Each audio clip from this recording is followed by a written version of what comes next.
Welcome back to Beyond Boundaries, guys. Johnny and I are here to provide some amazing value once again. But guess what? We've got a guest full of knowledge, so make sure that you tune in. And before we start, if you haven't already, go like, go share, go comment, go show some love. And yeah, let's get into this. So Luke, I wanted you to introduce yourself. Tell us a bit about who you are and what do you do? Who I am. That's a loaded question, and one I've been asking myself quite a lot over the last few years. So my name is Luke Kanali. What I do for work is I hold ceremonies here in Perth and around Australia, and that's with different types of herbs, medicine, you could call it plant medicine. And I help to create spaces for people to come and to be able to sit and to tune into themselves, to get more in tune with their true nature, I guess, and to sit in the presence of something greater than themselves, I think is what I'm trying to create. I've been doing that for around 4 to 5 years. And it's very different from what I dreamt that I would be doing, what I was on track to be doing. And I'm very grateful to be doing it, to be honest. Very, very honored and grateful. Yeah. And so would you say that's your primary job at the moment, or could you give us a bit of a background of what you used to do and how you got into the work you're in now? For sure. So I guess I was in hospitality, big party, using a lot of drugs, alcohol, going down that wrong path, the wrong road. And at the age of 28, after around 10 years of that type of lifestyle and just getting to a point of this is it. Like if I keep on going, I'm not going to make it. And life had other plans, helped me to meet some people that were able to turn my life around. And it was actually through plant medicine that happened. It gave me a lot of insight into the nature of reality, or who I was as a person, who I truly was. It helped to come and pop the little bubble that I'd been living in my entire life. And since then, it was a slow process of healing the first 18 years, 28 years of my life. And that healing journey was, well, I'm coming up to 38, so around 10 years for me to truly feel like I'm at a space where I can now serve from an authentic place. Yep, and that's what a lot of us young blokes, we all go through that path of doing the wrong things and then wanting to turn our lives around. And you said you met someone or the right people to be able to do that. Yeah. And sometimes it's all about who you know as well. Absolutely, and I think that's such an important thing as well, what you said, making that transition and that wrong path you go down. And I believe also when it comes to men, I guess the more messier your life is the more potent you'll be, but also the more servanthood abilities you'll have to look after people. The more hardship and adversity you go through is just the more you want to look after people, because you've seen one dynamic of life, one side of life, a bit of a dark side possibly you could say, but now you see the light. And it makes you want to just protect people, to make people feel secure, hold safe places for them. And I think that's such an amazing thing. Would you say that your past experiences technically altered your mindset now to want to serve people? Because it's a really fascinating path you're in now. What was that like peak, that like pivoting point of wanting to change? I wouldn't say that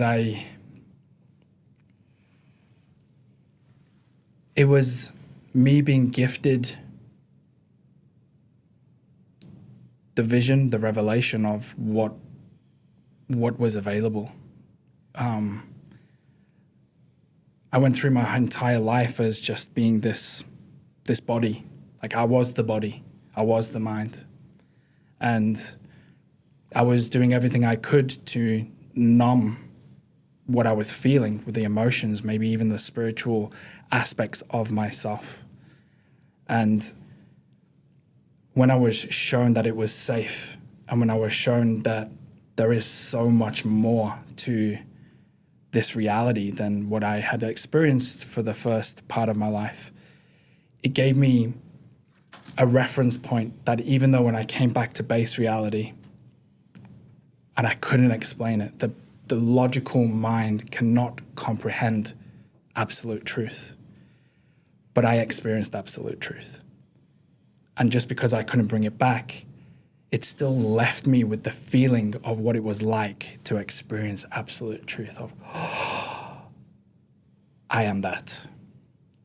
And although I couldn't bring conceptual points back with me, I felt the feeling back. And that was the reference point of there is more to this. Wow. And that sent me seeking that and ultimately accepting that there's nothing to seek and I am that. And then I can start to participate in this life in service to others in whatever way I can, be helpful or to serve, and to also enjoy being here. Like, this is a privilege to be here on earth in a human body and to just squeeze the juice out of every single moment of that whilst in service and see what happens. Yeah, that's It's very good to be potent. content. Yeah. And be in the moment. Yeah. Yeah, I think that's really amazing as well. And a quote just came to my head when you were saying that, and it goes like this: if servanthood is below you, leadership is beyond you.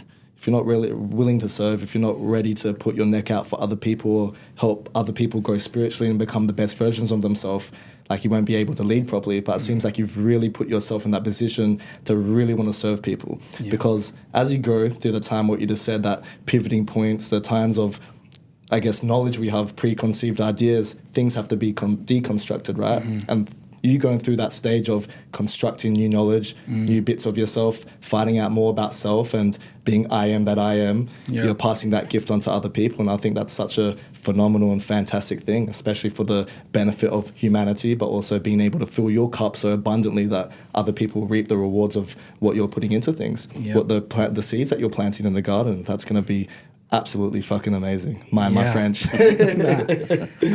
So I wanted to ask as well, the things that you provide in these cinemas and like things that the events that you hold, what kind of things do you provide to, like? Yeah, sure. So my music has always been a huge focus in my life, and it's pivoted when I began to heal. My focus with music was also sending that down a healing route. So I got interested in healing frequencies and sound healing, and also with plant medicine playing such a huge guide in my own life to help to introduce people to the intelligence and to the relationship that we have with plants here on earth. And also,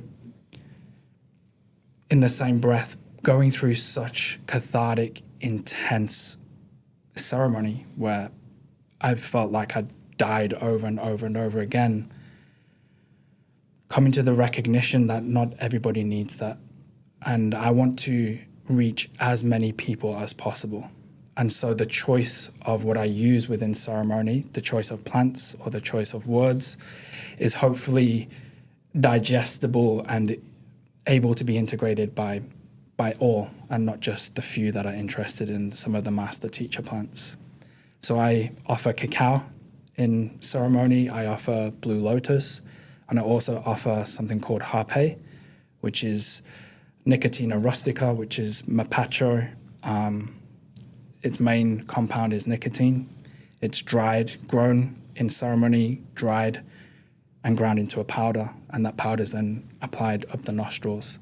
And it's one of the most grounding, cleansing, I want to say, spirits that you can invite to help you really anchor into the wisdom that is carried in the earth, that is accessible from within.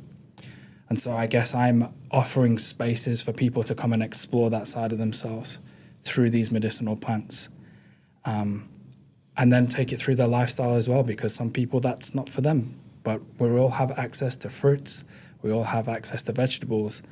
These plants have as much intelligence as all the others, and how we can tap into these healing benefits of plants just with the decisions of what we make every single day. Yep, so the natural plants that you use, are they like, would you say, to cleanse the body or to more like feel a sensation? Like amplifying it, would you Sure. say? So with the harpe, I work with the three worlds, I would say. The upper, the middle, and the lower. Also the crown, which the heart and the root chakra. So with the root chakra, the harpe is the grounding. It's the one that really gets us anchored into the earth. Yep. Cacao is a beautiful heart-opening medicine. Its main compound is theobromine, and that does give you this kind of elated feeling of receptivity, of openness, able to just drop into the body a little bit deeper and have a sensory experiences that feel in alignment with love. It was used in celebration. It was used in many different kind of ceremonies through our ancestors in the past. And then with Blue Lotus, that symbolizes the crown and the third eye. If you think about what Blue Lotus is, it's from Egypt, and it originates in the depths of the darkness, these murky waters, and it just extends up through the darkness, reaching for the light. And it comes to the surface of the water and blossoms into this beautiful lotus. It symbolizes that journey from the darkness to the light. And when you put those together in different ceremonies and you get people to sit regularly in these cycles, they're able to take that journey and to see how they can implement this into their everyday life to make that journey a little bit easier. It's like a mind opener. Opens your mind to a lot more. Yeah, it helps us. The Blue Lotus helps us to connect to spirit. Yeah. So that opens the crown and allows that infinite wisdom that we all have access to come through. And because we're already grounded and the heart's open, it's able to be integrated. Yeah, I love that. My mum actually ordered some Blue Lotus and it arrived like yesterday. Beautiful, amazing. Absolutely, because we're having a chat about that and she's into her plant medicines. She hasn't tried a whole lot of them, but she ended up getting herself some to try as well. You know, I'm not too sure how you consume it exactly as well. But for all these plant medicines that you just labeled, do you know where they all originate from? Yeah. The harp and the cacao and everything. Do you reckon you could explain to us where they originate? Sure. So harpe originates, this particular one that I've been using recently, originates in Brazil. And the tribe from Brazil is called the Yawanawa tribe. They are really big with ayahuasca.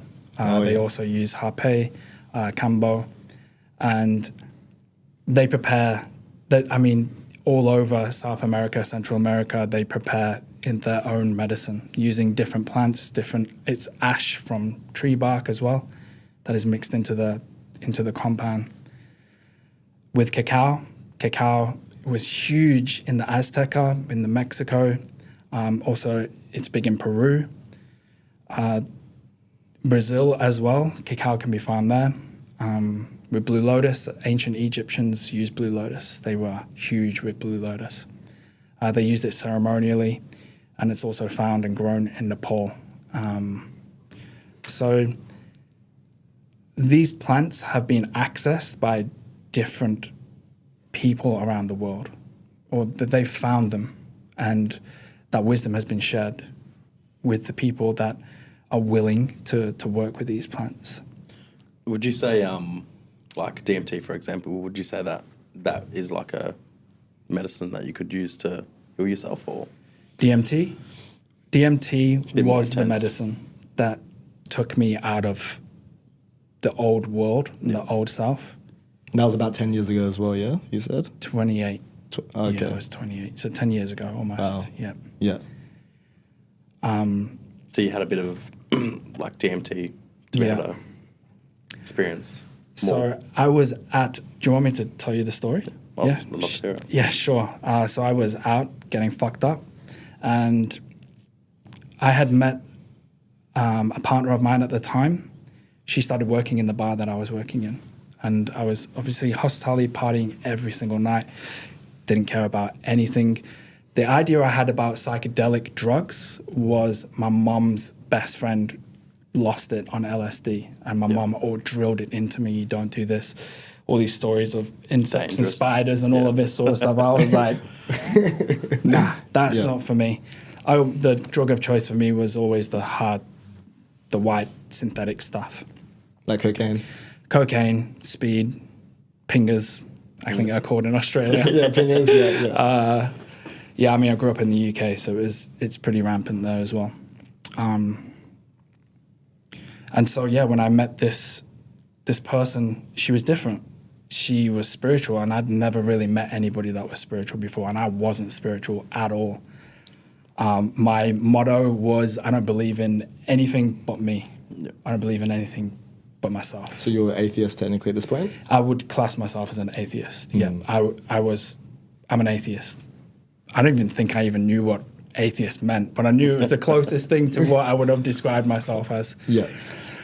And she saw something in me that was probably an essence of me that I didn't see, or that other people may hadn't see, or that I didn't allow other people to see. And she had been in Peru and sat with ayahuasca. And she started telling me about it, and I was just like, fuck no, that's not happening, ever. And after her talking about it, things were just happening in my life where it would just keep coming up in conversations. I would see it on TV. It was scary that it was just like... Once you start opening your mind to something, it would just start popping up out of nowhere. Yeah. And Joe Rogan was just getting big at the time. Yep. And he was talking about it. And I didn't even really know who Joe Rogan was. I was at the Leopold Hotel, which is in East Frio, getting drunk. And I played this guy on pool. I was up next, and I played this guy, and he was like, "Oh, have you heard Joe Rogan?" And I was like, "A little bit, yeah." He was like, "Have you ever heard of DMT?" And I was like, "Yeah." And he's like, "Do you want some?" And I was just like, at that point, I was drunk, and I was like, "Yep, you know what? Fuck it. Let's go. Let's do it." It just keeps knocking. So I bought some off him, and we went home that night and smoked DMT. Through a bong, was it? Or so no, I smoked rollies at the time. So I just made a rollie and sprinkled DMT on it, smoked it, and I was like, nothing's happening. It's just like, it's not working. Looked it up, and they were like, no, you have to use a bong and you hold it in and vaporize it, blah, blah, blah. And I just remember breathing this hit of DMT in and holding my breath, and my entire reality dissolving into light and geometry. And I immediately had this beautiful spirit come to me, and it was a feminine energy, scooped me up. "Oh my God, welcome home." And I was just like, oh my God, what the fuck? And she was scooping things out of me and like putting it in this thing she was carrying, and all of these beings coming to see me and almost like surprised that I was there. And I just remember coming back, and it was like I was sober like this straight away. And I just was like, oh, wow, wow. And I just kept repeating it, wow, wow. And at that moment, I knew that everything that I thought to be real and true wasn't.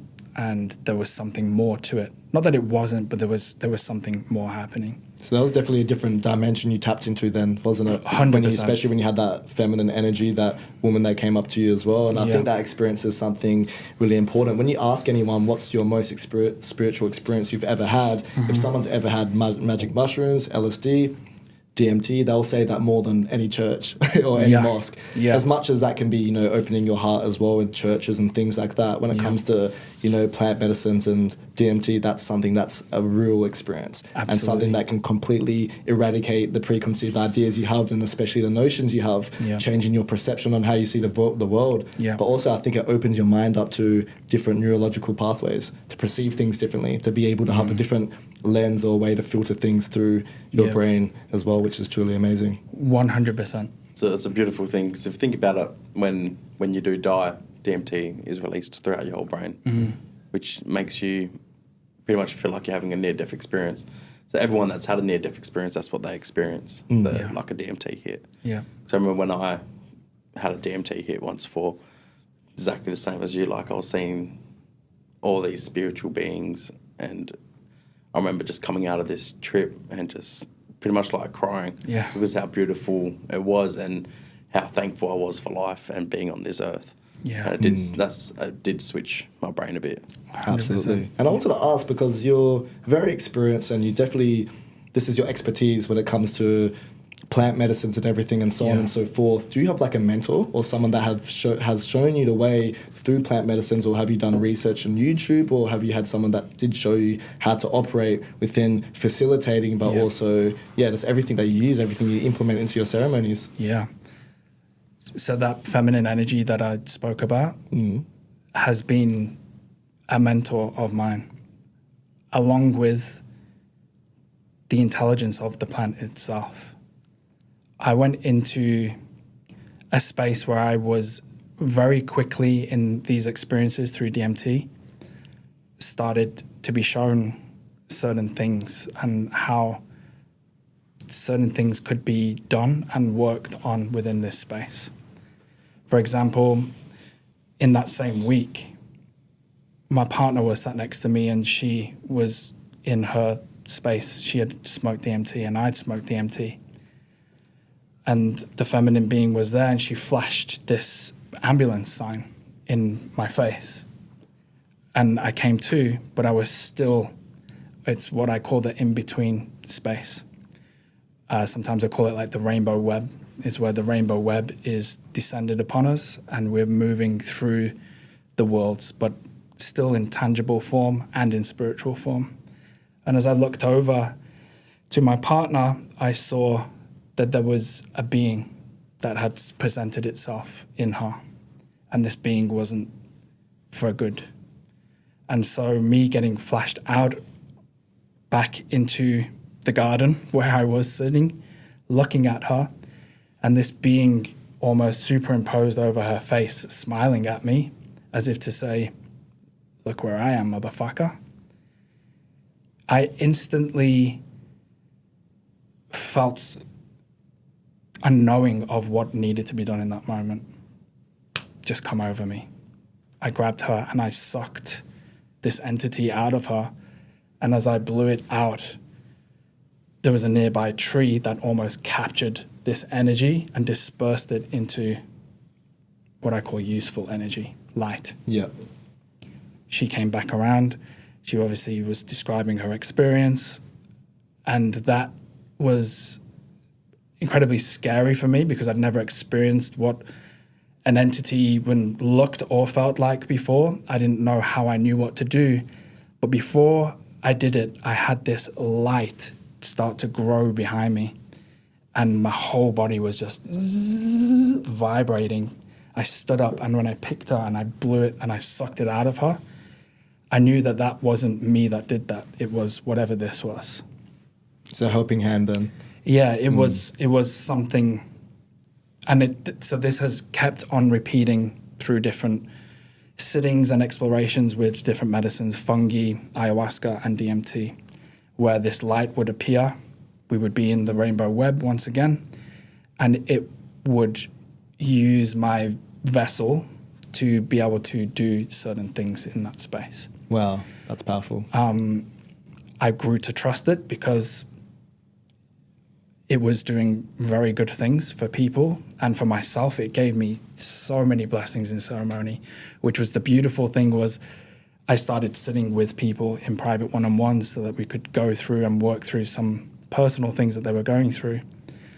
And as a gift at the end of the ceremony, I would always have these revelations or be shown something that I met my father, who was deceased, actually presented himself through the other, and I had a lot of beautiful moments that were gifted to me through spirit.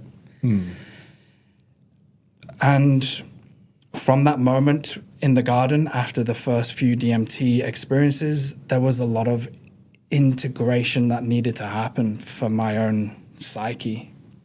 This was very foreign to me. I didn't really know what it was and where it came from. I just knew that whatever it was in me. And part of what I am holding these spaces for now is to help people to remember and to be shown that it's in them too. And that our DNA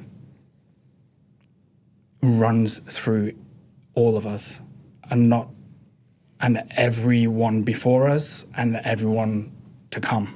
Definitely, yeah. It's here now. And I think that's something that's really, really amazing that you say that as well, because we have so much ability to be able to tap into spirituality as a whole, and certain abilities like what you have to be able to implement to empower yourself, but also to fill into other people's cup, to help people rebuke things. And I guess, you know, it could be entities and so on and so forth. I think it's just been dampened down so much because of Western culture. It could be because of modern day society and certain things that keep us blinded, you know what I mean, from the truth of, you know, how the reality can be as well. And like you said with the entity thing, I really truly believe that entities can be weaponized. You know, if you learn to communicate, learn how to connect and stuff, to be able to tap into higher spiritual planes that will take you to places bigger and badder than yourself, to the purpose that is bigger than yourself, if you're ready to see past the naked eye and what the naked eye can perceive as well. So I wanted to ask for sound healing. So what are the benefits to sound healing?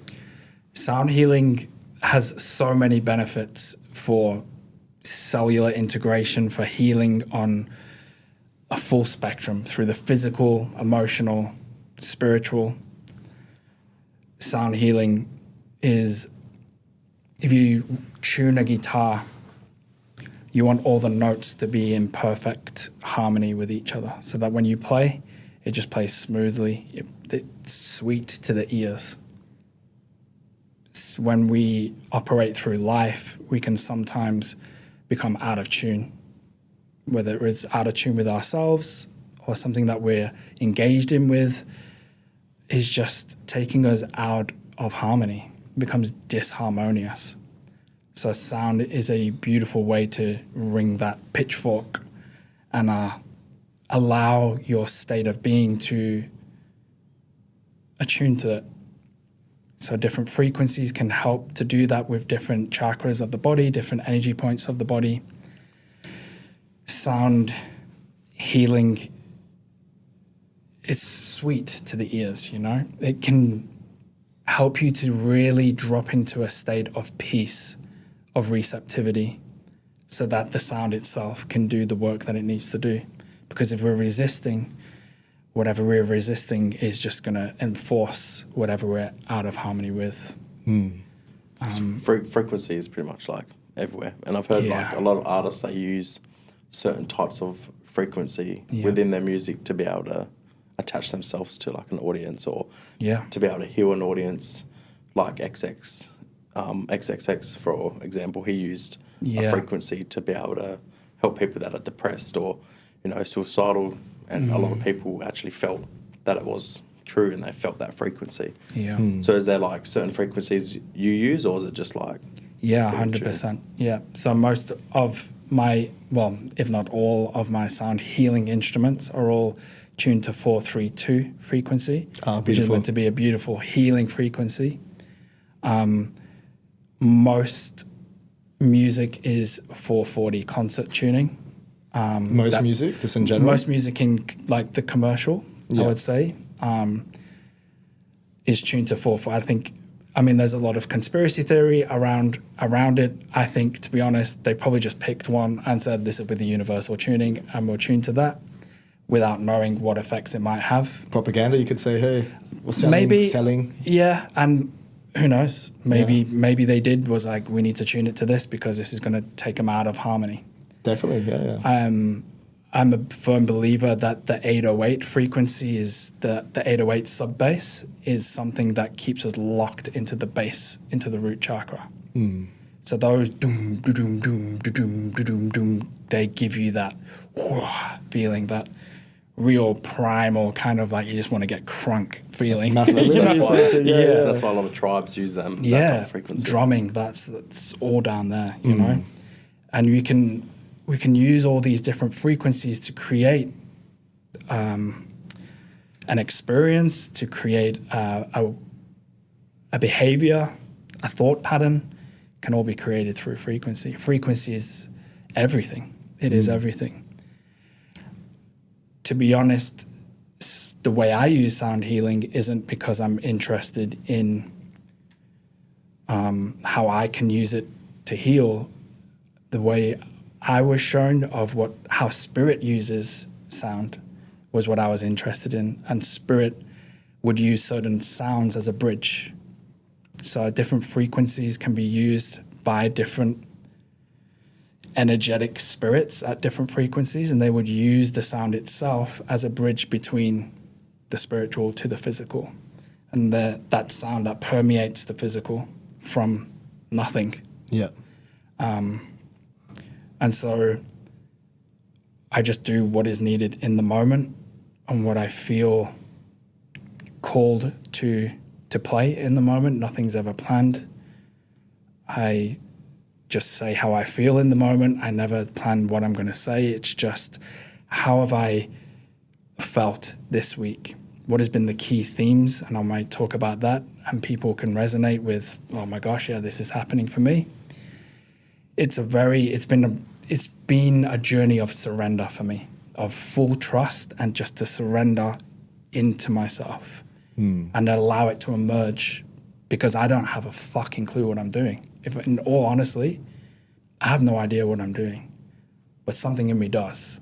And I have to take the one that doesn't know and push it backwards and allow the thing that does know to present itself. Intuition, you could sort of call that, would you say? Maybe. Yeah. Being in a flow state. Yeah, for sure. Yeah, flow state. And I think that's such an important thing as well, being able to, it's like what you said at the beginning, actually, to tap into that about how the logic mind, I forgot what you said exactly, but you said something about, how the logic mind technically can distract you from seeing truth. You got to allow your true essence of being what true nature is. I guess your intuition, spirit, they guide you completely as well. Yeah. And it's good that you tap into that, because I think sometimes when you're too logical, there's always a way to get yourself out of something. Does that make sense? Yeah. Maybe there's a way for you to get out of public speaking. Maybe you'll make something else up for yourself. You'll make up a certain mindset. You'll construct a certain thought to bring you out of a, alignment of something that could be beneficial for yourself. Yeah. So being able to tap into that spirit and intuition for true potency and power is definitely going to help out quite a lot. 100%. And with the sound healing, with my experience quite a few weeks ago when I came for my first time, so True. Thank you for that first experience being in any type of ceremony with sound healing. Yeah. I think that was such a magical experience, because I did a little bit of somatic breath work, slightly as well, and the drums and everything. And also I was closing my eyes, and it felt like my mind's eye, I started to go into like a different state, a really different state where my eyes were like half closing, and it was like I was half asleep, half awake, but then my mind's eye was seeing stuff like figure and stuff as well, and this energy just come across me as well, plus your beautiful voice, aka Luke. But it was completely beautiful, and I didn't know that sound healing could take me to that experience exactly that, because I've done somatic breath work a few times. I thought sound healing would be a lot more chill, just meditation and that, but it definitely did take me to somewhere else, which I can't really explain where that somewhere else was, but it was definitely magical. And after, I just felt like a clean slate. I felt like a little bit of my skin shedded a little bit. It's like a little bit of myself revived and deconstructed for new versions of myself to come up as well. So for these experiences, what elements do you consider essential in facilitating these deep experiences for people as well? Certain sensory lights, things like this, community. There's 100%. a few different aspects, I'm sure. I'm huge on set and setting. The setting and the set of the mindset and the setting of what needs to be created. When people walk into the space, I want them to feel like they're walking into something sacred. That I don't go to church, but that's my church. And when I walk through those curtains and into that space, I feel this sense of, I'm here to commune with God. And for me, that element of lighting, of the smell, the senses need to be all harmonious and aligned to just give people that sense of safety, that sense of warmth and nurturing, that they are going to be taken care of in this space, because their experience is my responsibility to an extent, and I want to be able to create that for them. Because once the senses are feeling relaxed and in that state, they're going to be more able to drop deeper and allow themselves to go to somewhere with any of you sat in a cold room, there's noises happening. So that's just one aspect. The lighting.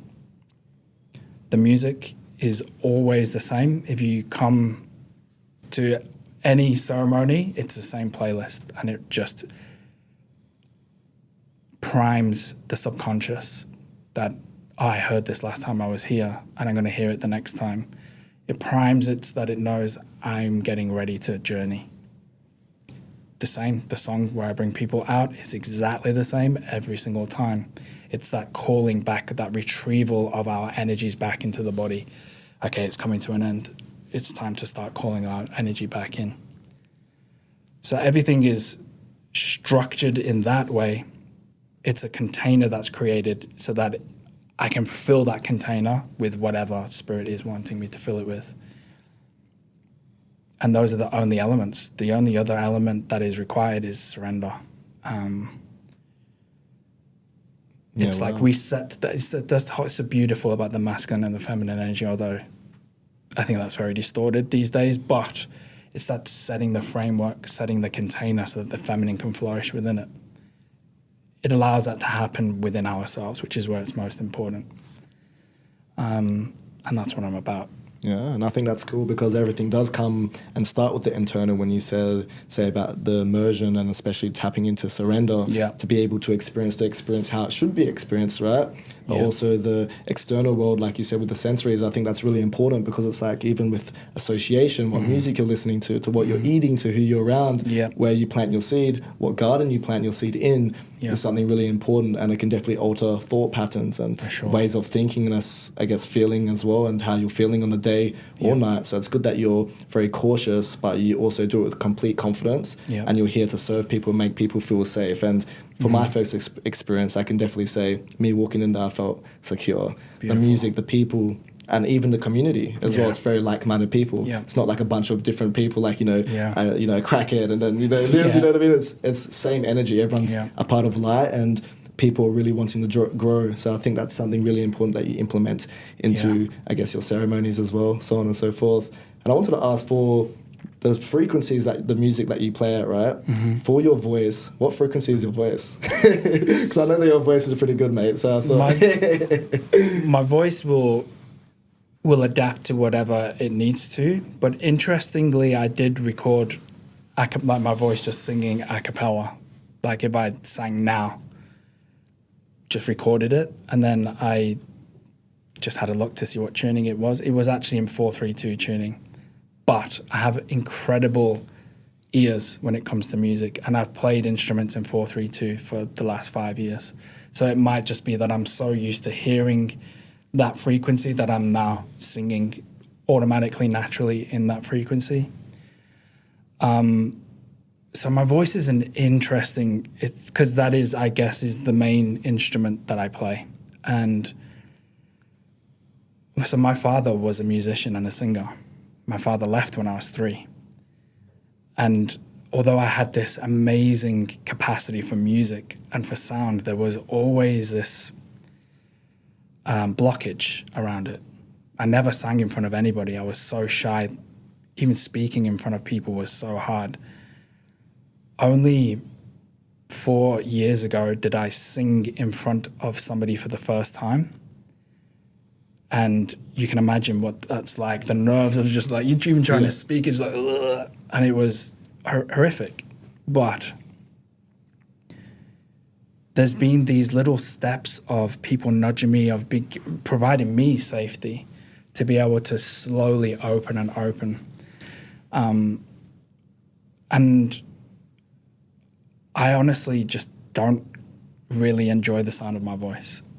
But I get good feedback from people saying that they do enjoy it and that it touches them and that it provides them some sort of experience. And so that's enough for me to keep going because it's about service. And I remember singing and thinking to myself, oh my gosh, that sounds horrible. And I heard a voice say, how dare you judge my voice? And I was like, oh. And all of a sudden, it dawned on me. It was like, I'm an instrument. I'm not the voice. What is coming through me is using me to get its message and get its frequency across. And who am I to stop that and to think that I need to be better or that I need to be able to sing a certain way? It was like, no, you just need to provide the instrument and allow it to come through. And ever since then, the nerves and the anxieties of before ceremony or before singing in front of people diminished maybe 35%. I still get them, but it's a bit of a reframe of like, okay, I'm not here for me, I'm here for them and for it, whatever it is. Definitely. And it's a purpose bigger than yourself. And I reckon, or truly believe, to speak in absolutes, when you have the purpose that is bigger than yourself and you know where you're moving and knowing what you're serving for, I think that those feelings will go. As much as sometimes I still get nervous doing this, right, or speaking in front of people, I think you know that you're doing it for God's kingdom, for people, for their cups to be filled, and it's just like, okay, well, I guess I'm going to put my confidence over my emotions and I'm going to execute no matter what. And I think that's really powerful, that, you know, you're being an instrument to God's people and helping them transform, but also being able to tap into a different spiritual plane, which is truly amazing as well, and I applaud you for that, because it's a really hard thing to do. Applaud spirit, I applaud God. But I applaud myself only for showing up. Showing up, yes. For showing up, and that is something to applaud myself for. Absolutely. Because I so didn't want to. But yeah, I've made it to the point where I'm like, no, I'm here to serve, and I'm here. But all of the glory is God's, and great spirit. So all these different channeling moments as well, where you have these experiences with, like what you said about you being the instrument and someone saying, how can you judge my own voice? Do you have these experiences often, would you say? Is it only through ceremony, or is it sometimes in your own time? Yeah, sure. I've had quite a few experiences. Up until recently, I thought they were recent experiences, but I've had reflection and kind of like, oh, actually this has been happening. Memories from ages ago? From being very little. I had a lot of fear. I was a little fear of the dark, things happening, shadows and beings. And I think I did shut myself down in somewhat through that fear. And then after being on the spiritual journey, I've had some crazy experiences that I can't explain, and I don't really know what they are, but I've had them and they've been sober, so I'm here for it. It's all about them experiences that you can't explain. They're the ones that actually help you provide for the other people. Absolutely. Because you can't sit there and explain a certain experience that you don't even know what's going on to people, but yet you can still show it in different forms, like your sound healing and your breath work and stuff. And a bit on breath work. So you do, is it breath work, harp breath work? Harpe. Yeah, the harpe is the one that's applied through the nostrils. Oh, yeah. Yeah, that's the medicine that we use. So how does that work and how does that help people? Sure. So the way that I use harpe is as an ally or as a tool for clearing and for grounding, primarily those two. The breath is the carrier of the self through the experience. It's the thing that keeps us like, just focus on the breath. You stay here on your breath and just trust that everything's good, because it can be a little confronting for people. I've seen a lot of other people who work with harpe, and everybody works with it a little bit differently. And I think spirit chooses the person to work with a certain ally, whether it be harpe or mushrooms or whatever, in a very unique way to them, to whatever their gifts might be. It seems to me that a lot of people are coming for clearing work. So that maybe that's clearing of emotion, clearing of energy, whatever you want to call it. So the harpe is a beautiful tool to be able to really cleanse the energetic system out. And the breath is almost like the carrier. It helps you to come through the experience and to journey from start to finish. I found that purging happens a lot in those types of settings, and just seems to be very common when I do it with people. I know it's not a very common thing for harpe to happen, but which is physically throwing up energy, whatever it is. And if that person isn't willing or resisting throwing up, I start to have it build up in my body, and I start to feel the energy building until I have to throw up. Without you actually having it yourself? Yeah, I don't have it at all in those. So I will have the energy come into me, and then I will throw it up for them. Interestingly, it's very easy for me to do that. I spent 10 years of my life being bulimic. And when I look back at these aspects of my life, it almost feels as if certain things were to prepare me for what I was going to do later on in life, and not really knowing what the usage was for. And so me throwing up is quite a normal experience. I mean, it's not normal, but it helps me to be able to get rid of whatever needs to be get rid of without too much discomfort for myself. And the breath, is the anchor. It keeps them anchored into the space. It's just conscious, connected breath of, I'm safe, I'm here, whatever's coming up is because it needs to come out. And then I will just hold that space. Generally, I will have something come through me that wants to sing and share frequency. That either comes in the form of whistling or singing or chanting. And different chants and different frequencies evoke different experiences in the other, whether that be the need to release anger, sadness, physical purging. I don't really understand it. I just allow it to happen. Would you say that that helps a lot of people that go through trauma, where they can release and actually experience it and let go of all that bad energy? I do. I think people are carrying a lot. I think people, regardless of where they are on the trauma scale of whether it's trauma with a big T or a little t, we're carrying this energy. And it just helps us to really let go of that. It helps us to also connect into that side of ourselves that is already free from it, and really just step into that aspect of ourselves. And that it's okay to let go, because it doesn't actually serve you or define you moving forwards. The way that I work is that I want people to have the experience for them. It's them healing themselves. It's them having a conversation with spirit. I'm the one that is on the outskirts, just holding the container for that to happen. And I try to take myself out of it as much as possible. I take no credit. Nothing that happens within that space is mine. It's between the person that's sitting, the plant, and spirit. I'm just the one that's willing to create that space for that to happen. And there's a lot of new people coming into these spiritual ways of healing. There is. Because there's so many people out there that walk around every day. We're all in our own minds. We all live our own lives. Mm-hmm. They hold so much trauma, and then for them, then they just turn miserable, for holding it for so long. And then now they've found this way that they can actually heal.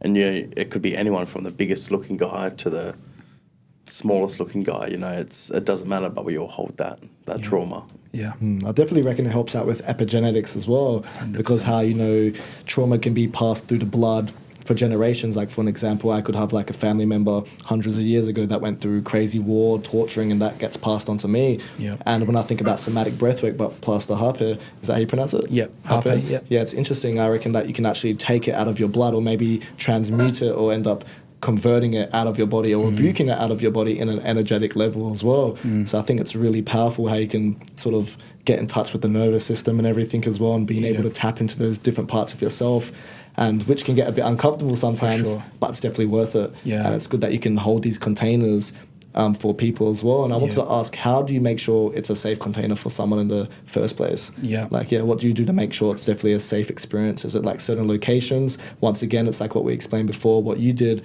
about the sensories. Is it specific spots you'll get someone to meet you? Is it at home? Specific room, lighting, places, smells, music? It all depends what medicine it is and what type of session it is, what the intention might be. I'm a big fan of doing it in a space that the other person is comfortable with, whether that be from their home. Some people are comfortable coming to my place. Sometimes, I'm not that comfortable in holding people in my own space, only because there's a lot of energy that's released, and that's my home. And I want to be able to live there without that energy.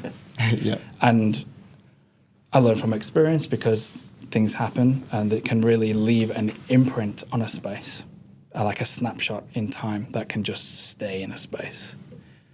So outside, for me, I love being outside, somewhere where it's just on the earth, on the ground, big open, under the sun or under the moon. Big advocate for that.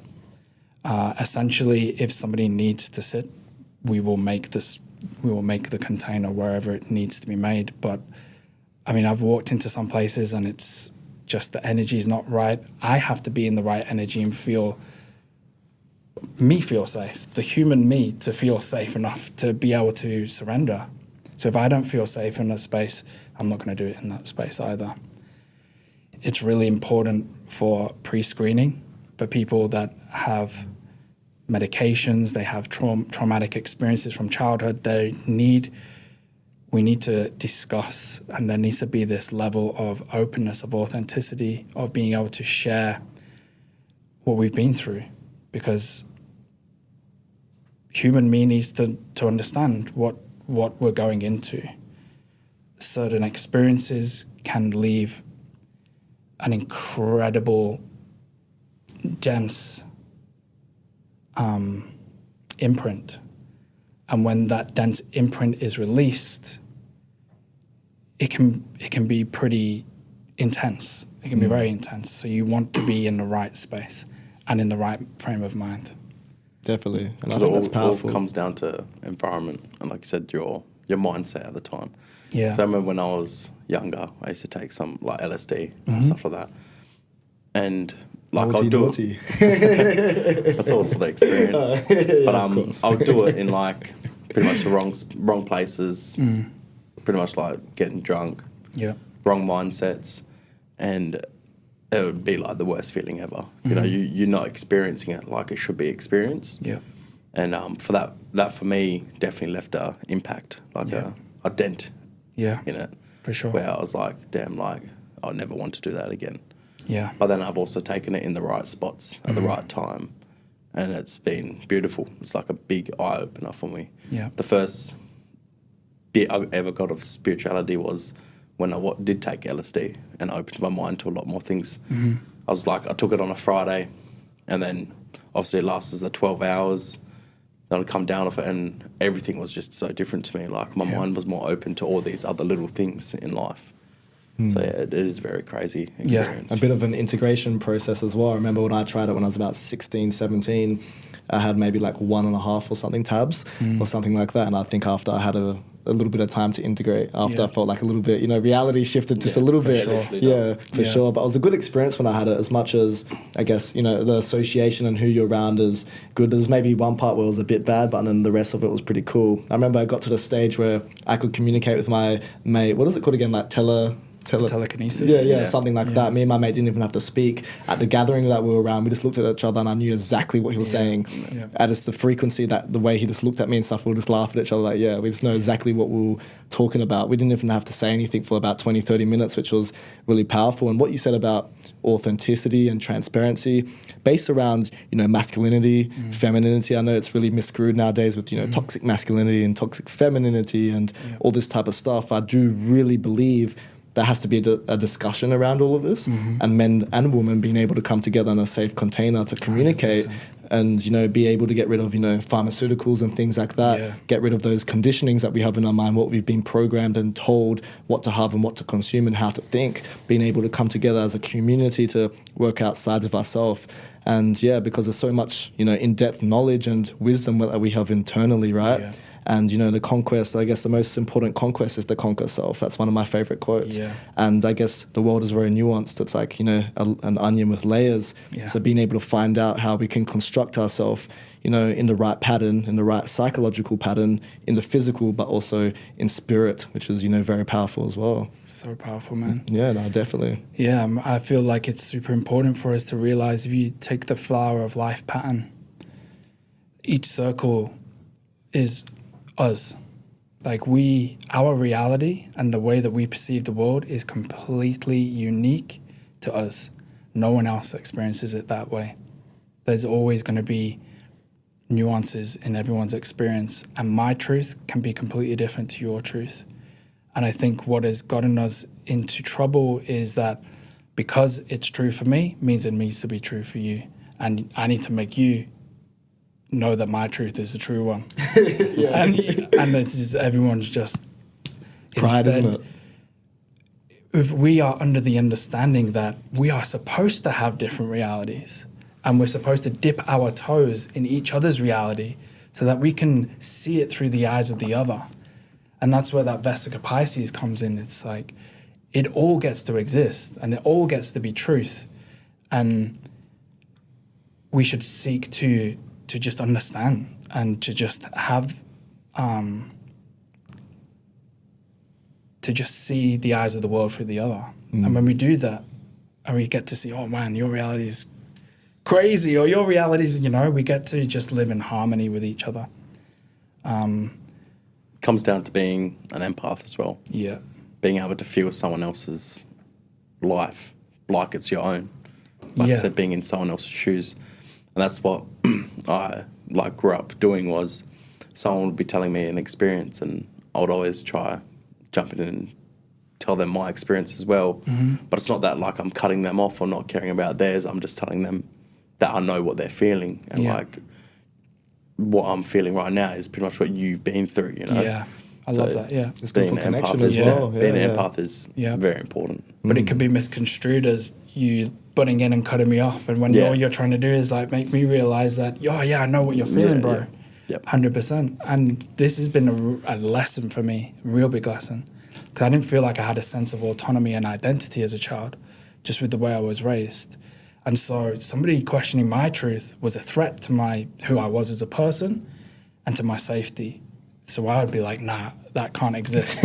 Only my truth can exist. I still get like that sometimes. Me too, a bit of bro. pride, a bit of ego and stuff as well. So Me too. And it's just this constant work of the energy that is from is why we have these wars, man. It's why we are in this state of opposition. And we are moving into a state of unity where the opposing sides are coming into divine sacred union.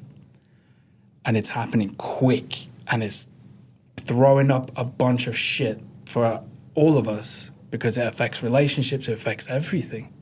As we're moving from the old paradigm of the tree of good and evil into this new paradigm of the tree of life, of unity, of oneness, things are going to get interesting.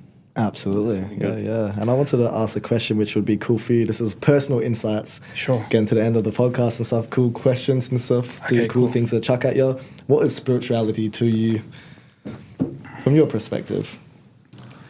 What is spirituality?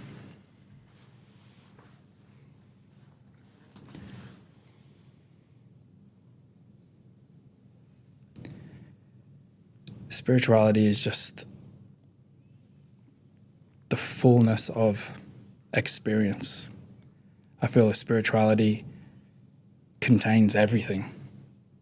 Even physicality is spirituality. I think it is seeing the world through the lens of unity, of all different filters, all different branches of the tree coming together. I don't think spirituality is separate to anything. It's not this or that. It's everything. It's all. Yeah. So being one with yourself. With everything. Yeah, With everything. I feel like every spirituality is just the entire thing, and everything is within spirituality.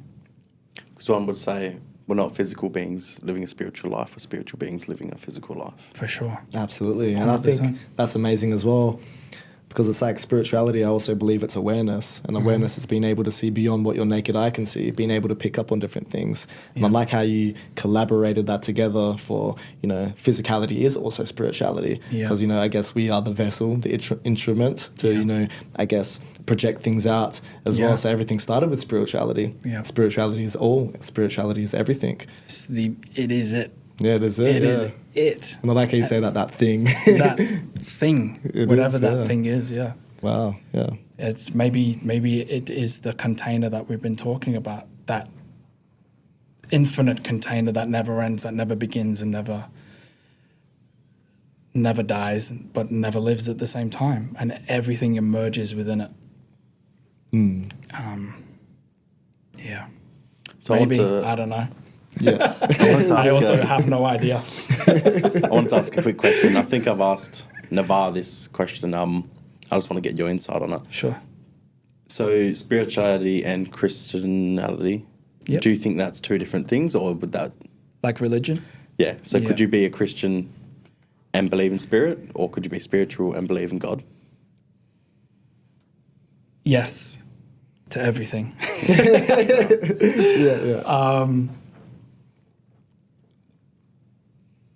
I feel like religion is a way that we have been able to create a structure so that we can comprehend the incomprehensible, so that we can taste something in our physical form. And I feel like it has adapted as well since its inception, since its birth. Like I said, if spirituality is everything, religion might be a way to try to grasp the physical side, the intangible. Yeah. And so it will always have its shortcomings, because how do you make sense of something that you just could never comprehend? But it does its job, and I feel like scripture and religion are separate. I feel like it's all its own thing, and it's all fingers pointing to the same truth. But instead of, religion is the finger itself, and I feel like people are focused on the finger and not what it's pointing at. Yeah, wow. I'm Christianity, like I'm a follower of Christ because I've had deep, profound, intimate experiences of Christ consciousness, and even Yeshua in form. And yet I'm not religious. I see the truth embedded in scriptures.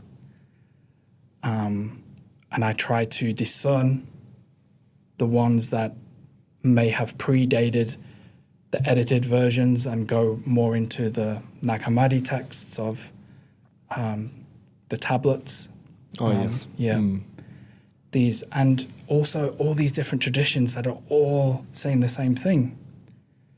A lot of people say, well, you know, it's based on astrology. It's the precession of the equinox, like the Christ being crucified is the sun dying on the crux on a certain time of the year. And I was like, yes, and because as within, so without, as above, so below. And whatever is projected in the stars, in the cosmos, the cosmology is an aspect of what is playing out on Earth. And it's all the same. It's just the different layers of the onion doing the same thing in the present moment. That's such a good way.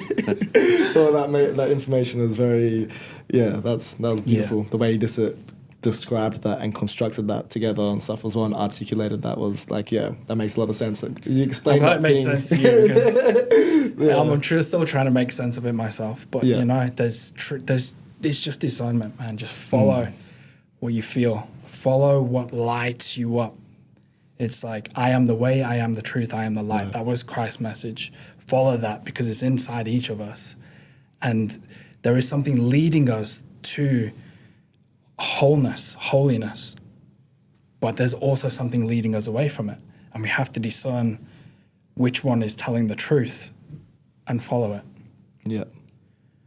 Yeah, that's beautiful. So before we finish up, I wanted to see if you'd like to leave a message to our audience. Anything you would like to say? Any words of encouragement?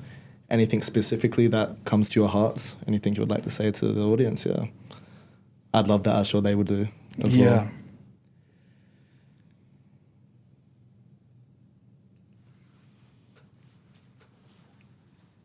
I would like to leave a message of, you are already whole, you are already perfect, and you are already complete. Everything is already done, and yet everything is still doable. And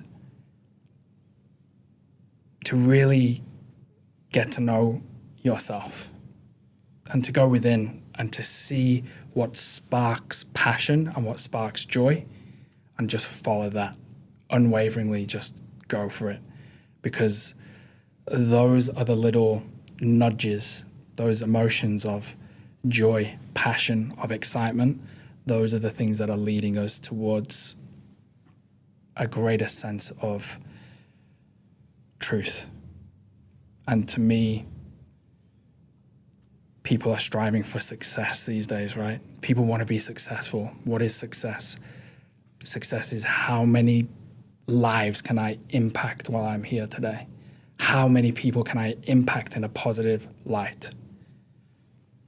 Go within, see that you are already that. You're already doing that just by living. Just by being alive and breathing, you are already fulfilling your purpose. The purpose of life is to live. So go and live. Nice. Thank you. Thank you for that. I appreciate that.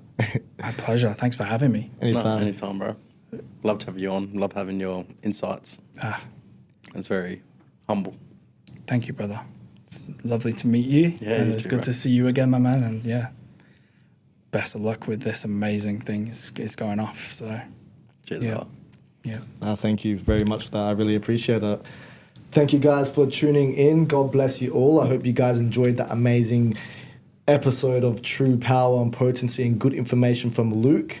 It was amazing information, and make sure that you comment, you like, you subscribe, you do everything that you need to do and just be the best version of yourself. And like that message, what Luke just told you just then, really discern that and really tap into that message and see that you are, I am that I am. Catch you guys.